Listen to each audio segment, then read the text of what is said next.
Hello tout le monde! Aujourd'hui on se retrouve pour un maquillage avec que des produits bio. Donc c'est un maquillage assez estival, léger. Alors je vous montre aussi un peu les soins que je fais avant de me maquiller. Donc là pour commencer, j'applique cette lotion purifiante et équilibrante de Patika, qui est une marque bio. Et je l'applique avec une lingette Happy.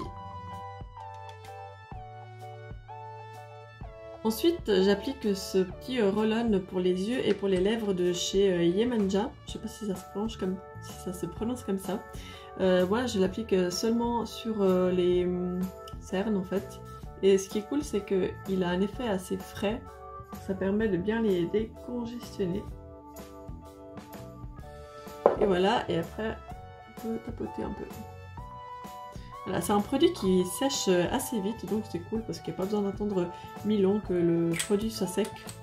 Déjà là, c'est sec. Et pour terminer les soins, j'applique cette crème hydratante de chez Yemanja toujours. C'est une crème qui est adaptée pour tous les types de peau. Et si jamais, il se peut bien que un de ces deux produits soit tout bientôt dans une prochaine Myrtilla Box. Pendant que les soins posent, je vais en profiter pour me maquiller les yeux. Donc pour ça, je commence à appliquer la base pour les paupières de chez Lavera. Je vous en avais parlé sur le blog en la comparant avec d'autres bases à paupières bio si j'aime. Voilà, c'est pas facile de trouver une base à paupières bio qui fonctionne. Donc si vous en avez trouvé une, bah dites-le moi, parce que ça m'intéresse. Donc aujourd'hui, on va partir sur la palette Gypsy Heart de Boho. Il y a plusieurs étages qui sont séparés par des aimants. Et nous, on va commencer par cette palette ici, donc la teinte brune ici, que je vais appliquer dans tout le creux de paupière.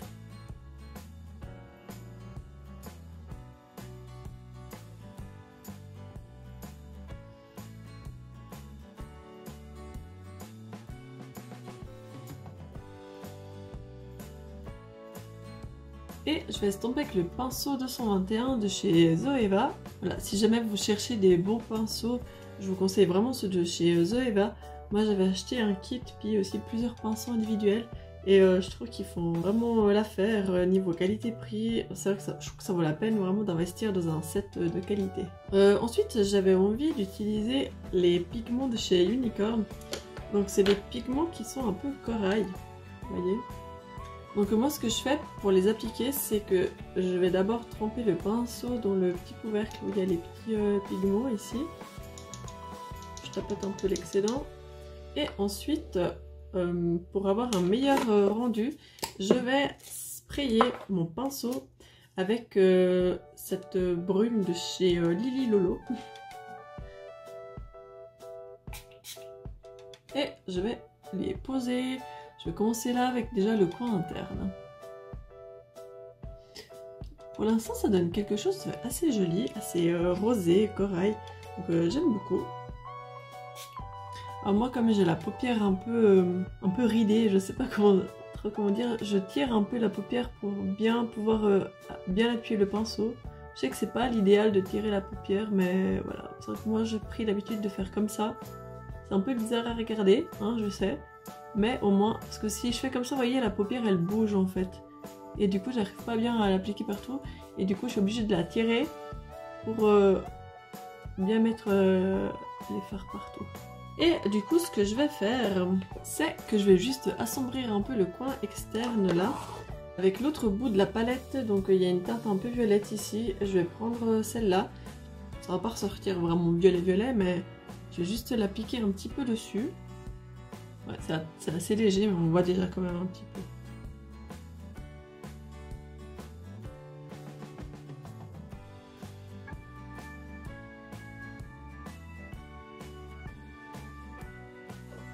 Bon, on voit quand même un petit peu. Hein. Je pense que c'est pas mal, mais j'ai envie de rajouter un peu plus de noir dessus. Donc pour ça, je vais prendre la palette. Je vais prendre la palette de chez Poro Bio. J'ai juste un fard noir ici. Donc c'est celui que je vais utiliser pour juste mettre un petit peu plus dans le coin externe. Et peut-être je vais faire un peu comme une sorte de eyeliner avec le fard à paupières. Je vais essayer. J'espère que ça va pas trop shooter. Pour ça j'utilise un pinceau toujours de chez Zoeva, le 317, c'est un pinceau un peu eyeliner.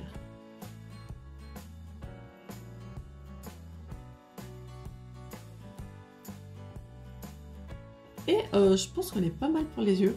Donc ce que je vais faire, c'est que je vais les recourber avec mon recourbe-cils. Cette fois, je vais appliquer ce nouveau mascara que vous n'avez encore jamais vu en vidéo. C'est celui de Inika, le Bold Lash, et il est vraiment top. Donc, je vais vous montrer un peu, je vais essayer de l'appliquer pour que vous puissiez voir.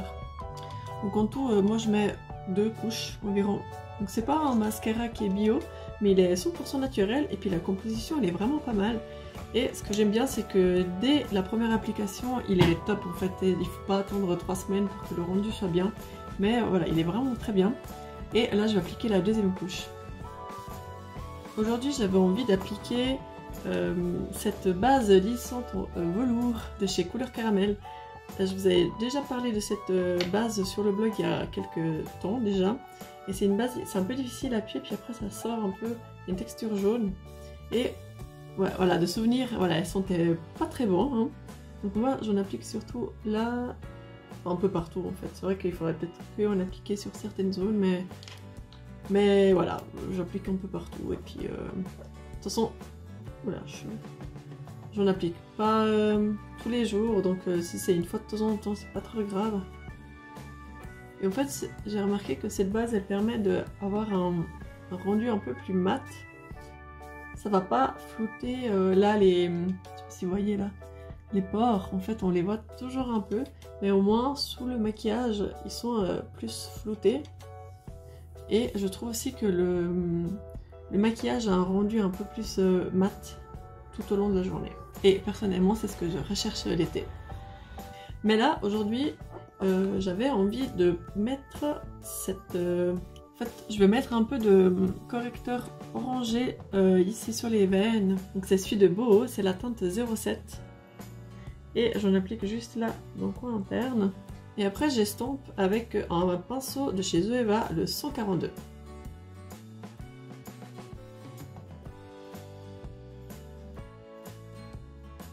Voilà, je vais pas rester comme ça hein, parce que ça fait un peu bizarre sinon. Mais en fait, j'avais envie d'utiliser le correcteur à l'arnica de chez R. Perez, seulement que il est un peu trop clair, je pense. Écoutez, je vais essayer, et puis au pire, je mets un produit par-dessus. Ouais, bon bah, c'est vrai que moi j'ai tendance à mettre des anti-cernes qui font à peu près ma couleur de peau, mais c'est pas très grave.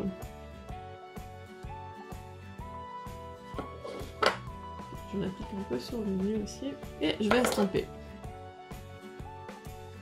Bon, là, on voit, il est vraiment trop clair, hein, mais... Je pense que je vais l'estomper avec mes doigts. Je pense que c'était pas une bonne idée de mettre la base lissante dessous avec cette anti-cerne. Du coup, j'ai l'impression que ça glisse un peu. Mais écoutez, ouais, on dirait qu'il convient pas aux peaux sèches. Et puis comme cette base, elle a tendance un peu à sécher la peau. Ouais, c'est pas une bonne idée de faire ça. Mais bon, on va dire que... ça fait l'affaire, et puis je vais cacher la misère un peu avec la crème teintée solaire de chez les laboratoires de Biarritz. Je vous en ai parlé sur le blog aussi. C'est vrai que c'est un produit qui semble assez clair pour l'instant. Mais en fait, si on compare à mon cou, bah ça va, c'est de la même couleur. Parce que mon cou, je sais pas, il bronze pas. Du coup, bah, je me retrouve avec des produits que si je les mets sur le visage, ils sont trop foncés par rapport à mon cou. Et puis ça fait un peu bizarre de faire le raccord parce que je trouve que le reste du corps il n'est pas spécialement bronzé. Mais comme il n'y a que mon visage qui bronze, on dirait, bah du coup je suis obligée un peu de mettre des produits clairs en fait. Ouais, vous voyez, ça fait pas vraiment une grande différence par rapport au cou. Même si c'est un peu plus clair que ma couleur de peau. Là, comme je brille un peu, j'aime pas trop briller, je vais appliquer une poudre de chez Avril. Je l'aime pas trop en fait, je trouve qu'elle ne matifie pas super bien comme j'aime, mais comme j'ai rien d'autre de un peu foncé, bah j'utilise celle-ci. Et aussi j'ai envie de la finir en fait. Donc en plus il s'agit de la teinte claire, et puis si vous avez la peau très claire comme la mienne, pour l'été je pense qu'elle vous ira bien.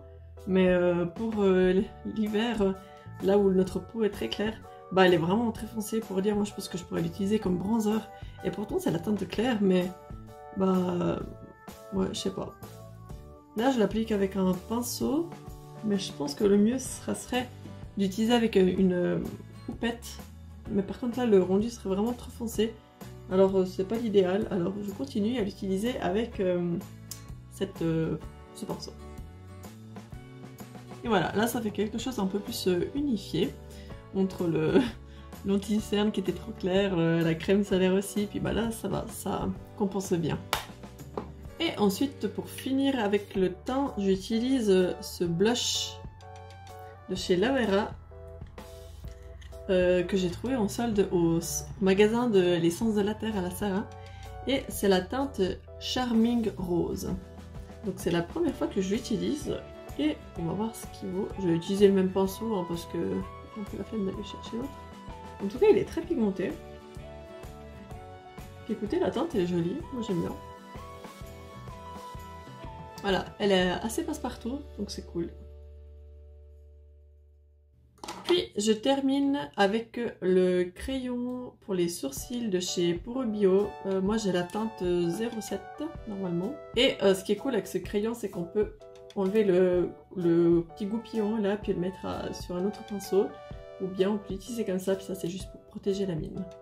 Du coup ce que je fais, c'est que je vais d'abord brosser un peu là, les sourcils. Et je mets juste un peu de crayon là sur la queue du sourcil. Puis j'estompe pour avoir un rendu un peu plus homogène partout.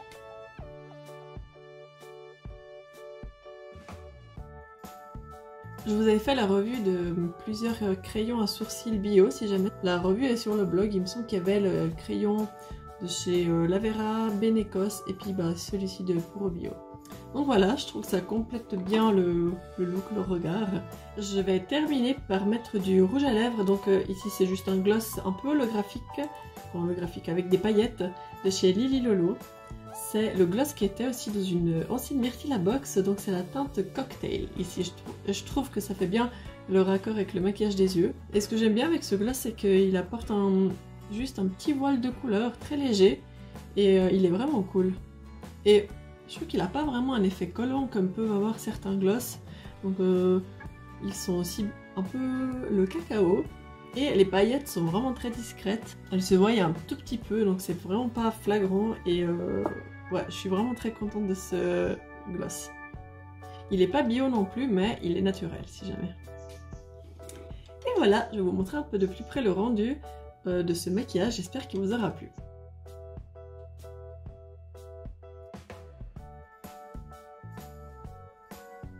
Et voilà pour ce maquillage, c'est vrai que je me maquille pas souvent dans ces teintes là, mais je trouve que c'est des jolies teintes et puis c'est parfait pour l'été. N'hésitez pas à me dire en commentaire quels produits vous utilisez qui sont bio, lesquels vous me conseillez, puis aussi si vous avez testé des produits que j'ai utilisés moi dans la vidéo, bah dites-moi ce que vous en pensez, je suis toujours curieuse d'avoir d'autres avis. Et puis on se retrouve samedi prochain pour une nouvelle vidéo. Salut!